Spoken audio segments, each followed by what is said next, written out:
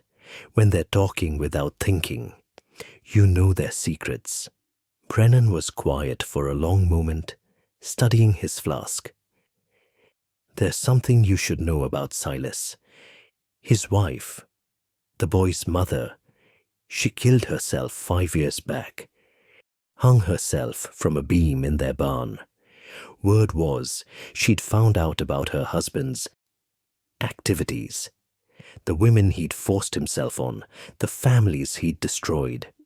Couldn't live with being married to a monster. He drove his own wife to suicide and covered it up, made it look like an accident. But I saw the body, saw the marks on her neck. I knew. Brennan's hands shook harder. And I said nothing, signed the death certificate, took his money, kept my mouth shut. Ezra felt a spark of something. Not quite hope, but possibility. Could you prove it, if someone asked? Maybe, if I wasn't afraid of ending up in a shallow grave. Brennan looked at Ezra directly. But if someone was to, say, bring down the Blackwoods first, weaken them enough that the truth could come out without getting everyone killed, well, then maybe my testimony would mean something. So you'll help? I'll provide information, medical knowledge, maybe some poison if things get desperate. Brennan stood unsteadily. But mostly, I'll try to keep you alive long enough to see this through. You're a foolish boy on a suicide mission, but you're the only one with the stones to actually do something. So yeah, I'll help. Over the following weeks, a strange alliance formed in the shadows of Colmont. The widow Carson provided shelter and food. Doc Brennan provided information about Silas's movements, his health, his plans. And Garrett the blacksmith, when word reached him about what was forming, provided weapons and the kind of practical support that came from years of working with metal and understanding how things broke. I can't fight openly, Garrett told Ezra during a midnight meeting in his shop. I've got a wife and daughter to protect, but I can make sure your rifle's in perfect condition, that your knife's sharp enough to shave with, that you've got the tools you need. Why? Ezra asked. Why risk it? Because my daughter's going to marry Marcus Blackwood this spring. Was going to marry him. Garrett's face twisted. When I heard he was dead, that someone had finally made him pay for all the evil he'd done, I thanked God. Then I realized my girl's heart is broken, that she loved the monster and doesn't understand why I'm relieved. He met Ezra's eyes. So I guess I'm helping you because you did what I should have done. Protected my family, even if it meant violence. Information began to flow. Ezra learned that Silas was in debt, that his empire was built on borrowed money and leveraged land, that he'd been counting on the coal rights from Hart's land to secure new loans, that without those rights, his whole operation was shaky. He learned that the sheriff had been bought and paid for, but the circuit judge, who was due to arrive in October, was supposedly honest, had a reputation for not taking bribes. If evidence could be presented to him, real evidence of the Blackwoods crimes, there might be a chance at legal justice. And he learned that Silas, consumed by grief and rage over his son's deaths, was becoming erratic, drinking heavily, making threats he couldn't back up, alienating some of his own allies with his demands and paranoia. The mighty Silas Blackwood was cracking, and all it had taken was the death of his boys and the realization that he wasn't invincible. Ezra spent his days hiding, his nights moving through the shadows, gathering information, planning his next moves. He was no longer just a boy seeking revenge. He was becoming something else, a ghost story a legend whispered about in taverns and around campfires. The boy who'd killed 2 Blackwoods and vanished into the mountains. People started leaving him things: food outside the widow's barn, ammunition tucked into hiding spots he'd used before, information scratched onto scraps of paper and left where only he would find them. The people of Coalmont and the surrounding mountains were starting to believe that maybe, just maybe, the Blackwoods could be beaten. One night, 6 weeks after the battle at Hart's Place, Ezra sat in the widow's barn, cleaning Sarah's rifle and thinking about what came next. He'd hurt Silas, had taken his sons and his confidence. But the man still lived, still had power, still controlled these mountains through fear and money. The question was, what would hurt him more? A quick death or a slow destruction of everything he'd built? Jedediah's words came back to him. Don't just kill him, destroy him completely. Make him understand what he's done before you end him. Ezra had spilled blood today, had taken his first steps down the path of vengeance. But he was learning that revenge, real revenge, required more than just violence. It required patience, strategy, the willingness to lose battles, to win wars. And Ezra Thorne, homeless boy turned mountain ghost, was willing to do whatever it took to see justice done. The war wasn't over. It had barely begun.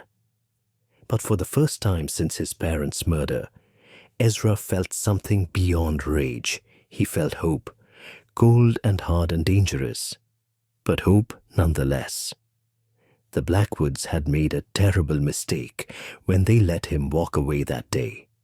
They'd created an enemy who had nothing left to lose and everything to fight for. Now they were going to pay for that mistake, coin by coin, drop by drop, until there was nothing left of their empire but ruins and regret. Ezra checked the rifle's action one final time, loaded it carefully, and smiled a smile that would have frightened anyone who saw it. Let Silas Blackwood gather his forces. Let him plot and plan and rage against the mountain boy who'd killed his sons. Ezra would be waiting, in the shadows, in the forests, in the places where the law didn't reach, and justice was measured in lead and steel. The hunt was on, and this time Ezra wasn't the prey.